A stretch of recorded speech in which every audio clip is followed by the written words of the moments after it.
కనుమాయి సందేశం కనుమాయి సందేశం జీవధ్వని సందేశములు మీ కుటుంబాలకి జీవధ్వని సందేశములు ఆశీర్వాదాలు వినుమాయి సందేశం జీవధ్వని సందేశం మీరు వింటే కష్టాలు కన్నీళ్ళు మీకు ఉండవు. జీవధ్వని సందేశం మీరు వింటే కష్టాలు కన్నీళ్ళు మీకు ఉండవు. మా జీవధ్వని సందేశాలను ఆలకిస్తున్న మీకు మా జీవము గల దేవుని మందిర పక్షాన వందనాలు చెల్లిస్తూ ఉన్నాం. ఈ ప్రత్యేకమైన సమయంలో యవన కాలంలో బలంగా పరిచయలో వాడబడుతున్న దైవజనులు శ్రేష్టమైన వర్తమానం అందిస్తుండగా శ్రద్ధగా ఆలకిద్దాం. Praise the Lord. హల్లెలూయా. మన ప్రభు అయిన యేసుక్రీస్తు నామములో ఈ జీవధ్వని సందేశాలు వీక్షిస్తున్న మీకు నా హృదయపూర్వకమైన వందనాలు చెల్లిస్తున్నాను. ప్రభునందు ప్రియ దేవుని బిడ్డలారా, ఈ జీవధ్వని సందేశాలు మీ ఆత్మీయ జీవితాలని ఎంతగానో బలపరుస్తున్నాయని చివరి ప్రార్థనలు ఏకీపించినప్పుడు మీ జీవితాల్లో అద్భుతాలు జరుగుతున్నాయని మీరు చేస్తున్న ఫోన్ కాల్స్ని బట్టి ప్రభునామాన్ని నేను ఎంతగానో మహింపరుస్తున్నాను. దయచేసి గమనించండి. ఈ వాక్యాన్ని చివరి వరకు విని ఆ తర్వాత మీకు ఏమైనా ప్రార్థన అవసరతలుంటే ఖచ్చితంగా ఫోన్ చేసి ఫోన్ ద్వారా మీ ప్రార్థన అవసరం తెలియపరచవలసిందిగా ప్రభు పేరిట మీకు నేను మనవి చేస్తూ ఉన్నాను. ప్రభునందు ప్రియ దేవుని బిడ్డలారా, ఈ నూతన సంవత్సరం 2016 సంవత్సరాలకి వచ్చి ఉన్నాం కనుక ఈ నూతన సంవత్సరం అయినా సరే దేవునితో కలిసి జీవించాలన్న ఒక బలమైన తీర్మానం నీ జీవితంలో ఉండగలిగితే ఆయనట నీ జీవితంలో అధికమైన ఆశీర్వాదాలైనా ఖచ్చితంగా ఇస్తాడు అనే విషయాన్ని ఈ రోజున వాక్యం నుంచి మనం ధ్యానం చేద్దాం. పరిశుద్ధ గ్రంథముల నుంచి ఒక వాక్యం చదువుకుందాం. మత్తయి సువార్త 26వ అధ్యాయము 40వ వచనాన్ని చదువుతున్నాను, మీరు వినండి. ఆయన మరలా శిష్యుల యొద్దకు వచ్చి వారు నిద్రించుట చూచి ఒక్క గడి అయినను నాతో కూడా మేల్కొని ఉండలేరా అని ప్రశ్నించినట్లుగా మనం ఆ వాక్య భాగంలో చూడగలుగుతాం. ప్రభు అంటున్నాడు నాతో కూడా అనే విషయాన్ని ప్రభు మాట్లాడుతున్నాడు. అక్కడ గమనించండి.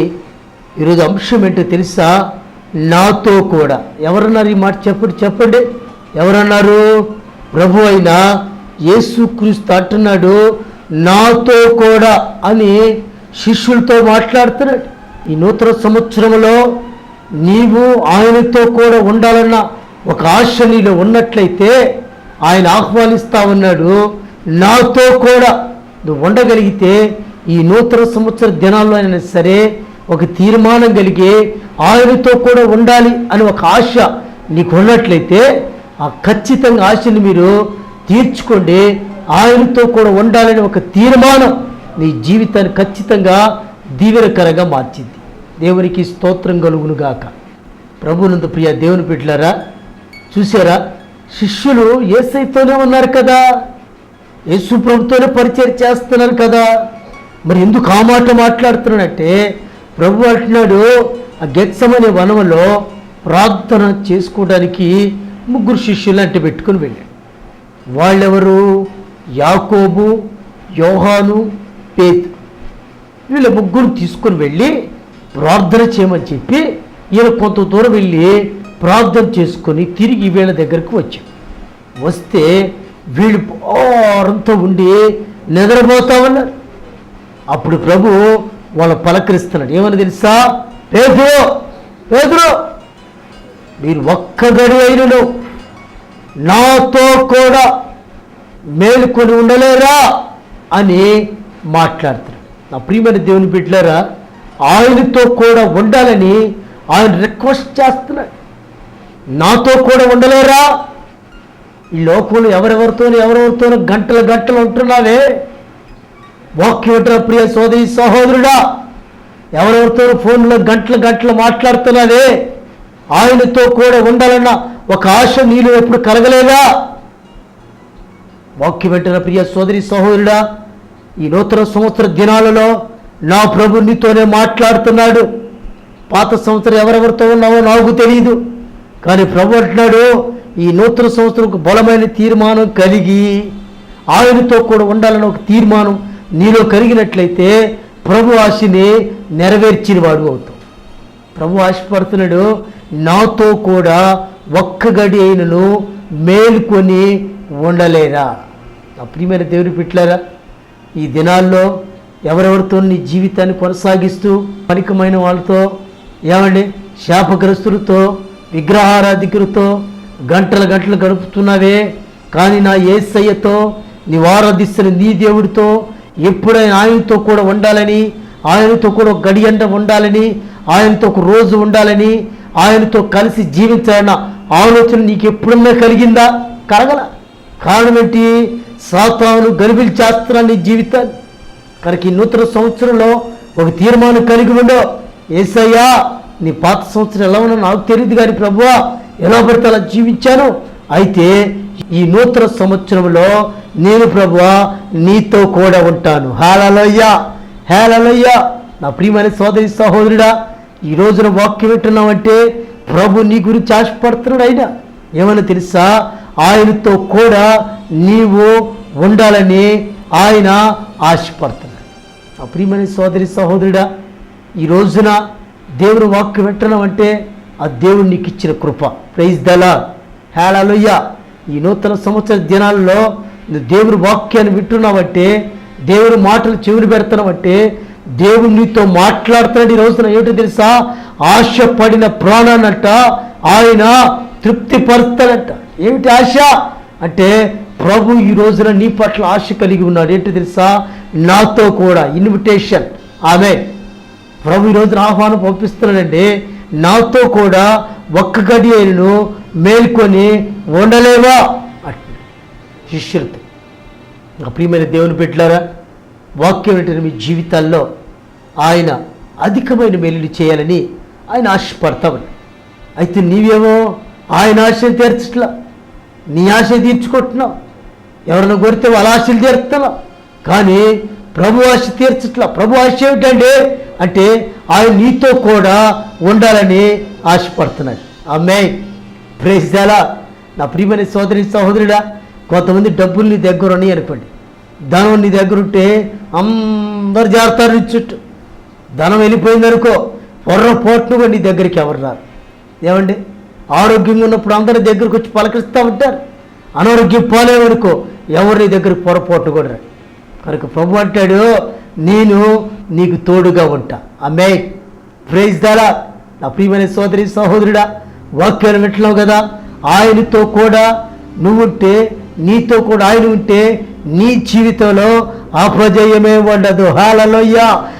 ఆయన ఎప్పుడైతే నీకు తోడుగా ఉంటాడో, నువ్వు ఎప్పుడైతే ఆయనకి లోబడి జీవిస్తావో, నీ జీవితంలోట ఆయనట అధికమైన మేలులైనా తప్పనిసరిగా చేస్తాను అని ఆయన మాట్లాడుతున్నాడు. అందుకే నీవు నాకుండగా ఈ లోకంలో ఏది నాకు అక్కర్లేదు ప్రభు అని ఒక భక్తుడు అంటున్నాడు. నా ప్రియమైన దేవుని పెట్టారా, ఆయన తోడుగా ఉన్నాడా? నీ జీవితంలో భయపడే దినాలు నువ్వు ఉన్నావేమో, శాపగ్రస్తమైన దినాలు అనుభవిస్తున్నావేమో, కానీ నా ప్రభు ఈ రోజున వాగ్దానం చేస్తున్నాడు, నీవు నాతో కూడా ఉండగలిగితే ఆమేన్, నీ శాపాన్నైనా నీ దరిద్రాన్నైనా నేను తొలగించి వేస్తాను. హల్లెలూయా. నీ దుఃఖ దినాలు నేను సమాప్తం చేయబోతున్నాను. హల్లెలూయా. నా ప్రియమైన దేవుని బిడ్డలారా, నాతో కూడా ఒక్క గడియలు మేలుకొనలేరా అని అంటే నీవు మనసు మార్చుకొని, అయ్యా నీ నూతన సంవత్సరం సరే ప్రభువా నీతో కలిసి ఉంటారు ప్రభువా అని తీర్మానం చేసుకోగలిగితే ఆయన నీ జీవితంలో అధికమైన మేలు చేస్తాడు. నా ప్రియమైన దేవుని బిడ్డలారా, సిలువలో దొంగ ఉన్నాడా? ఒక దొంగ ఏమో తిడుతున్నాడు. నువ్వు రక్షించుకొని మమ్మల్ని కూడా రక్షించవచ్చు కదా, అని ఆయన దూషిస్తూ ఉంటే మరొక దొంగ అంటున్నాడు, ఒరే పరిగమాలోడా, నీకు నాకు ఈ శిక్ష సమంజసమే, ఈయన ఏ నేరం చేయలేదు కదా, ఈయన నీతిమంతుడు నాయన, ఈయనకి శిక్ష వేశారు, అన్యాయం చేశారు శిక్ష అని ఈ దొంగ ఆ దొంగకి బుద్ధి చెప్పి ప్రభుతో అంటాడు, ప్రభువా యేసు, నీవు నీ రాజ్యంతో కూడా వచ్చినప్పుడు నన్ను జ్ఞాపకము చేసుకో అని. ఏమన్నాడండి? నీవు నీ రాజ్యంతో కూడా వచ్చినప్పుడు నన్ను జ్ఞాపకం చేసుకో అన్నాడు. అంతే. వెంటనే ప్రభు ఏమన్నాడు తెలుసండి? లోకాసు వార్త 23వ అధ్యాయము 43వ వచనం చదువుతున్నా వినండి. అందుకాయన వానితో, నేడు నీవు నాతో కూడా పరదైసులో ఉందువని నిశ్చయముగా నీతో చెప్పుచున్నాను నేను. దేవునికి స్తోత్రం కలుగును గాక. ప్రభువుని ఏమడుగుతున్నాడేనా?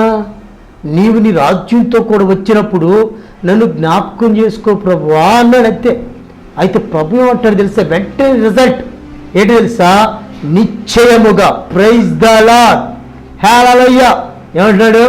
నేడు నిశ్చయముగా నీవు నాతో కూడా, ఏంటంటే చెప్పండి, నాతో కూడా పరదైసులో ఉంటావు. దేవునికి స్తోత్రం కలుగును గాక. నా ప్రియమైన దేవుని బిడ్డలారా, నాతో కూడా అనే మాటని ప్రభు ఉపయోగిస్తున్నాడు ఇక్కడ. అక్కడ శిష్యులతో అంటాడు, నాతో కూడా ఒక్క గడియను మేల్కొనుడలేరా అంటాడు.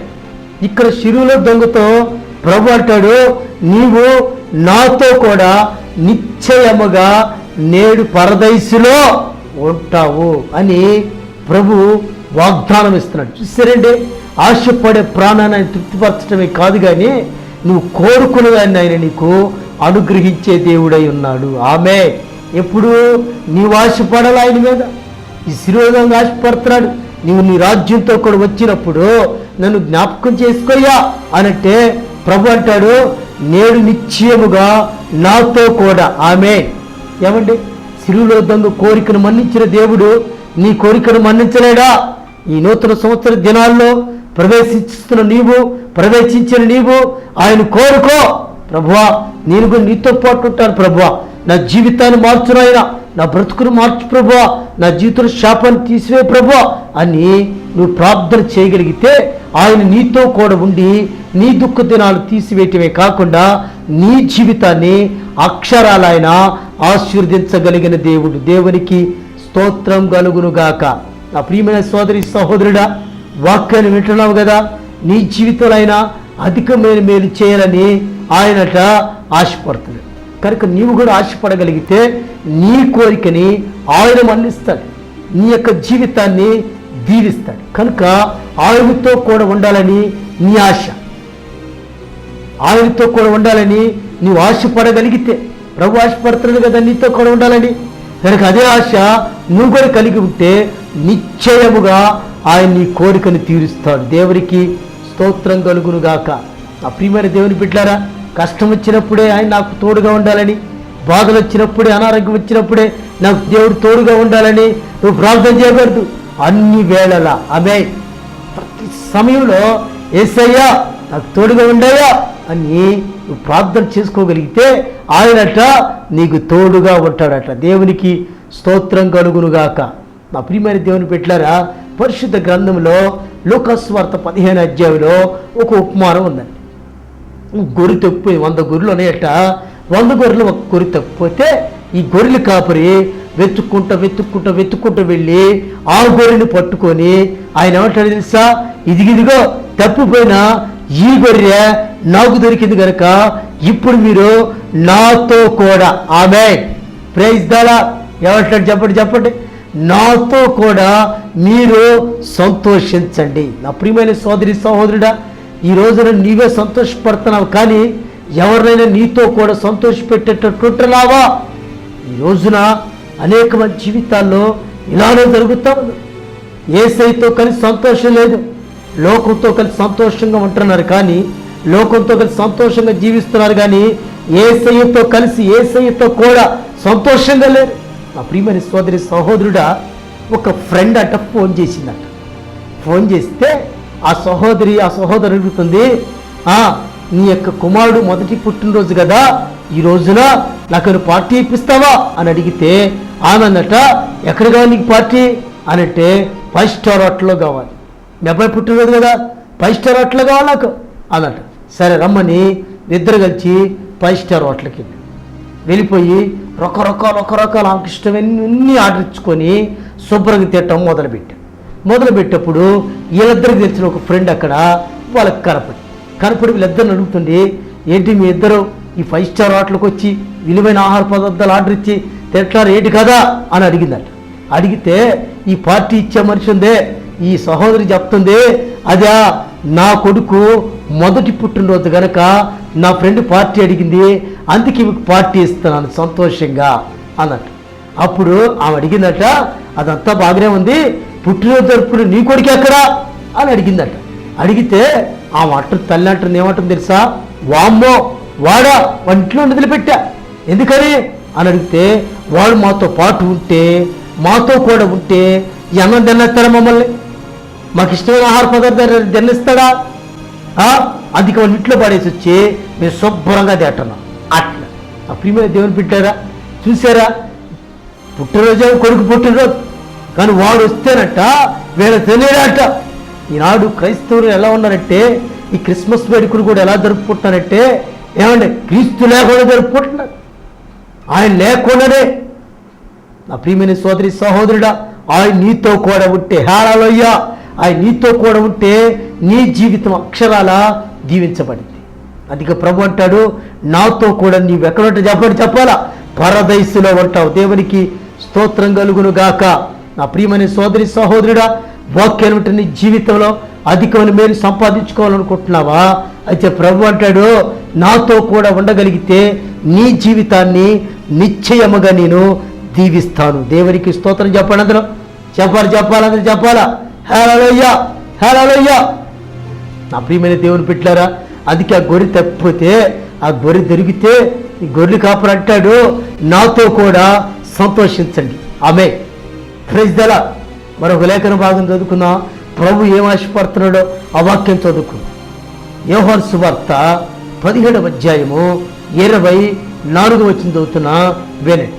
తండ్రి, నేనెక్కడ ఉందురో అక్కడ నీవు నాకు అనుగ్రహించిన వారును నాతో కూడా ఉండవలననియు, నీవు నాకు అనుగ్రహించిన నా మహిమను వారు చూడవలననియు కోరుచున్నాను. జగత్తి పునాది వేయబడక మునిపే నీవు నన్ను ప్రేమించితివి. దేవునికి స్తోత్రం. చూసారండి, ప్రభు ఆశీర్వాదం ఎట్టుందో, తండ్రి నువ్వెక్కడ ఉంటున్నావు నా కురుస్తులో బాగానే ఉంది, అయితే నా ఎంతమంది అయితే నన్ను ఎవరైతే నమ్మారో, నన్ను ఎవరైతే ఆశ్రయించారో, నాతో పాటు ఎవరైతే ఉండాలని ఆశపడుతున్నారో వాళ్ళందరూ కూడా నా మహిమను చూసినట్లుగా, నా మహిమను అనుభవించినట్లుగా వాళ్ళందరూ కూడా నాతో కూడా. ఆమె సరేండి, ప్రభుకి ఎంత ఇష్టమో తెలుసని అంటే నాతో కూడా అని సంబోధిస్తున్నాడు. నా ప్రియమైన సోదరి సహోదరుడా, దేవునికి ఎంత ఆశపడుతున్నాడు ఆయనతో కూడా ఉండాలని. ఈ నూతన సంవత్సర దినాలలో జీవిస్తున్న నీవు ఎప్పుడైనా ఆశ కలిగిందా నా యేసయ్యతో కలిసి ఉండాలని? నా ప్రియమైన సోదరి సహోదరుడా, కానీ ప్రభు తండ్రికి రిక్వెస్ట్ చేస్తున్నాడు, తండ్రి నాకు అనుగ్రహించిన వాళ్ళందరూ నాతో కూడా ఉండాలయ్యా, నా మహిమను అనుభవించాలి అని తండ్రిని రిక్వెస్ట్ చేస్తున్నాడు ప్రభు అయిన యేసుక్రీస్తు. నా ప్రియమైన సోదరి సహోదరుడా, నీ జీవితంలో అధికమైన ఆశీర్వాదం కావాలనుకుంటున్నావా? ఈ నూతన సంవత్సరమైన దీవించబడాలనుకుంటున్నావా? ఈ నూతన సంవత్సరం సరే నీ కన్నీరు నాట్యంగా మార్చబడాలనుకుంటున్నావా? కానీ ప్రభు చెప్తున్నాడు, ఆశపడు. ఆమె హల్లెలూయా, ఆశపడు. ఏం ఆశపడుతున్నావు? నేను నా యేసయ్యతో కూడా ఉండాలి. ఆమె హల్లెలూయా. నువ్వు ఆశపడగలిగితే ఆయన నిశ్చయముగా నీ ఆశనట్ట తీరుస్తాడట. యేసయ్యకు నువ్వు అంటే ఎంత ప్రేమండి. తండ్రికి రిక్వెస్ట్ చేస్తున్నాడు, నాకు అనుగ్రహించిన వారందరూ నాతో కూడా ఉండాలి యేసయ్యా అని మాట్లాడుతున్నాడు. నా ప్రియమైన సోదరి సహోదరుడా, నీ జీవితంలో అధికమైన ఆశీర్వాదం పొందలేకపోతున్నావా? శాపం నుంచి విడిపించబడాలనుకుంటున్నావా? నా ప్రభు ఈరోజు నీతో సూటిగా మాట్లాడుతున్నాడు. ఎవరితో? నీతోనే మాట్లాడుతున్న. నూతన సంవత్సర దినాల్లో అయినా సరే నీ జీవితాన్ని మార్చుకొని, ప్రభువా నీతో కూడా నేను ఉంటాను యేసయ్యా అని ఆశపడగలిగితే ఆయన అంటాడు, ఎస్, నాతో కూడా నువ్వు ఉండగలిగితే నావన్నీ నీవే. ఆమేన్. హల్లెలూయా, హల్లెలూయా. ఆ తప్పైన కుమారుడు ఇంటికి వచ్చాడా? లోకాసువార్త 15వ అధ్యాయంలో వస్తే వాళ్ళని గొప్ప విందు చేశాడు. గొప్ప విందు చేస్తే ఈలో పొలం నుంచి పెద్దోడు వచ్చి ఇంట్లోకి వెళ్ళకుండా అక్కడక్కడక్కడే టచ్ ఎట్లాడుతున్నాడు. ఈలో పనోడు వచ్చి అడిగారు, ఎందుకురా ఫంక్షన్ చేస్తున్నాడు మా నాన్న అంటే, నీకు తెలీదా తప్పని నీ తమ్ముడు వచ్చాడు అందుకే ఫంక్షన్ జరుగుతుంది, నువ్వు లోపలికి రా అంటాడు. లోపలికి వెళ్ళా. అప్పుడు తండ్రి వచ్చి, నాయన రా లోపలికి రా అన్నట్టే. అప్పుడు కొడుకు అంటాడు, పెద్దోడు అంటాడు, తండ్రి నీ ఎప్పుడు నీ పక్కన ఉన్నాను కదా, నాకు ఎప్పుడన్నా నువ్వు విందు చేసి పెట్టావా, ఫంక్షన్ చేసావా? నీ ఆస్తి అంతా కాజేసిన వాడికి పిలిచి విందు చేస్తున్నావు, ఫంక్షన్ చేస్తున్నావు అనంటే తండ్రి ఒక మాట అంటాడు అక్కడ. ఏమని తెలుసా? మరి పెద్దోడా, నీవెప్పుడు నా పక్కనే ఉన్నావు. ఆమేన్. నువ్వెప్పుడు నాతో కూడా ఉన్నావు. హల్లెలూయా. నాతో కూడా ఉన్నావు కనుక నావన్నీ నీవే కదా, నీకు ఫంక్షన్ చేయటం ఏంటిరా, నా ఎన్ని నీవే అని తండ్రి చెప్తున్నాడు. నా ప్రియమైన దేవుని బిడ్డలారా, నిజంగా మన తండ్రి మనతో కూడా ఉంటే, నీవు ఆయనతో కూడా ఉంటే, నీతో ఆయన ఉంటే ఏం తెలుసా, ఆయనవన్నీ నీవి, ఆయనన్ని నీవైతే ఆయన అంటున్నాడు ఆ దొంగతో, నిశ్చయముగా ఆమేన్ ఏదంట పరదేశిలో ఉంటావు. దేవునికి స్తోత్రం కలుగును గాక.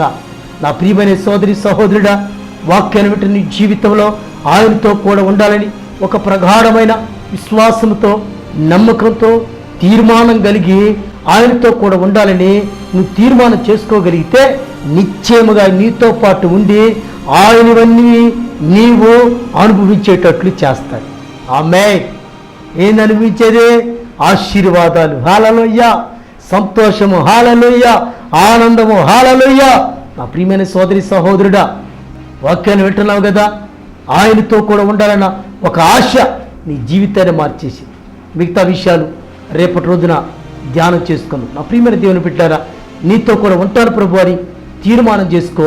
నీ కొరకు నేను ప్రార్థన చేస్తాను. నీకు ఎక్కడ బలహీనత ఉంటే అక్కడ నువ్వు చేపెట్టుకో. నీ కొరకు నేను ప్రార్థన చేయబోతున్నాను. ప్రార్థన.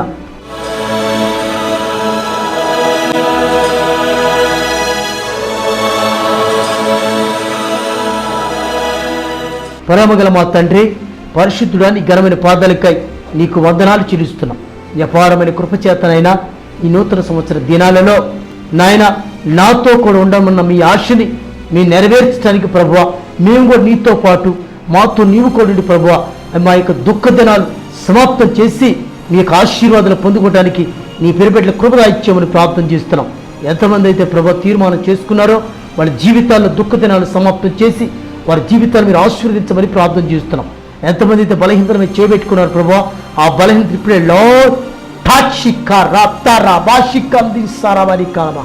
ఏసునామములో ఇప్పుడే బలహీనతను బంధిస్తున్న ప్రభా నీ కొందనాలు. అలాంటి అపెండిక్స్ పెయిన్స్ అయిన ప్రభా, మైగ్రేన్ తల ఇప్పుడు స్పాండిలైటిస్ అయిన ప్రభా ఏసులో ఇప్పుడే ఏసులో క్యూరోడుగా ఆజ్ఞాపిస్తున్నా. ప్రతి అల్సర్, ప్రతి బీపీ, ప్రతి షుగర్ ఇప్పుడే 4 రిపోర్ట్లు వచ్చుడుగా కానీ ఆజ్ఞాపిస్తున్నా ప్రభువా. ప్రతి హెచ్ఐవి పేషెంట్ మీరు తాకండి ప్రభువా, సంపూర్ణ ఆరోగ్యం దయచేయం ప్రార్థన చేస్తున్నా ప్రభువా. నీకు స్తోత్రాలయ్యా. ప్రతి క్యాన్సర్ ఇప్పుడే లైమౌన్గా కానీ ఆజ్ఞాపిస్తున్నా. సంతాన బిడ్డకి సంతానం కలుగు చేయడం ప్రార్థన చేస్తున్నా ప్రభా. ఉద్యోగం బిడ్డ ఉద్యోగం దయచేయం ప్రార్థన చేస్తున్నాం. వ్యాపారం ఎదుగుదల బిడ్డ అభివృద్ధి కలుగు చేయడం ప్రార్థన చేస్తున్నాం ప్రభా. ప్రతి సాతాను చీకటి శక్తుల్ని యేసుక్రీస్తునామములో టచ్ ఏసునామములో ప్రతి బలహీనత శక్తి ఇంట్లోంచి ఒంట్లోంచి అవుట్ జీసస్ గొప్ప విడుదల చేయి దయచేయమని యేసు నీ గాయపడిన హస్తాలతో ప్రతి ఒక్క బిడ్డ తాకడం ప్రార్థన చేస్తాం. ప్రతి అనారోగ్య పరిస్థితి నుంచి, ప్రతి ఆర్థిక ఇబ్బందుల నుంచి ఇప్పుడే ఫైర్ జీసస్ అద్భుతం జరిగించి మీరే బాగుచ్చేమో యేసయ్య నామంలో అడుగుచున్నాం తండ్రి. ఆమేన్, ఆమేన్, ఆమేన్. ప్రభునందు ప్రియ దేవుని బిడ్డారా, ఒక్కసారి మీ దేహాన్ని పరీక్షించుకోండి. ప్రభు అద్భుతం చేశాడు నమ్మండి. మీకేమైనా ప్రార్థన అవసరం ఉంటే మాకు ఫోన్ చేయండి. తప్పనిసరిగా మీ కొరకు నేను ప్రార్థన చేస్తాను. ప్రభు మిమ్మల్ని దీవించునుగాక. ఆమేన్, ఆమేన్, ఆమేన్. వందనాలు. ప్రభునందు ప్రియ దేవుని బిడ్డలారా, ఈ జీవధని సందేశాలు మీ ఆత్మీయ జీవితాన్ని ఎంతో బలపరుస్తున్నాయి కదా. చివరి ప్రార్థన లేఖిపించినప్పుడు మీ జీవితాలు అద్భుతాలు జరుగుతున్నాయి కదా. లక్షల మందికి సువార్త అందించడానికి ఈ భారభరితమైన పరిచర్యకి మీరు సహకరించాలనుకుంటున్నారా? ఖచ్చితంగా మా ఈ పరిచర్యలో మీరు సహకారులుగా ఉండాలని ప్రభుపేట మీకు మనవి చేస్తున్నాను. ఈ భారభరితమైన ఈ పరిచర్య లక్షల మందికి సువార్త అందించడానికి కేవలం 1,000 రూపాయలు మాత్రమే ఎపిసోడ్ ఖర్చు అవుతుంది. దయచేసి ఈ 1,000 రూపాయలు మీరు కనుక ఈ కార్యక్రమాన్ని స్పాన్సర్ చేయగలిగితే లక్షల మంది జీవితాల్లో మీరు గొప్ప ఆశీర్వాదానికి కారకులుగా మార్చబడతారు. కనుక దయచేసి మీరు ఈ కార్యక్రమానికి స్పాన్సర్ చేయండి. మీ జీవితాల దేవుడు అద్భుతాలు చేస్తాడు. దేవుడు మిమ్మల్ని దీవించునుగాక. ఆమేన్, ఆమేన్, ఆమేన్. వందనాలు. మా సందేశాల ద్వారా మీరు బలపరచబడినట్లయితే మమ్మల్ని సంప్రదించండి. మా అడ్రస్ జీవమగల దేవుని మందిరం, శారదా కాలనీ 29 లైన్ చివర, గుంటూరు 2. మా ఫోన్ నంబర్లు 9848473144. మరొక నంబరు 8008886257. వందనాలు. ఈ ఆధ్యాత్మిక కార్యక్రమకు స్పాన్సర్ చేయదలిచిన వారు ఆన్లైన్ అకౌంట్ ద్వారా పంపించగలరు. మా account number N Johnson, account number SBI 302329444725, Arundelpet, Guntur. IFSC code SBIN 00001014.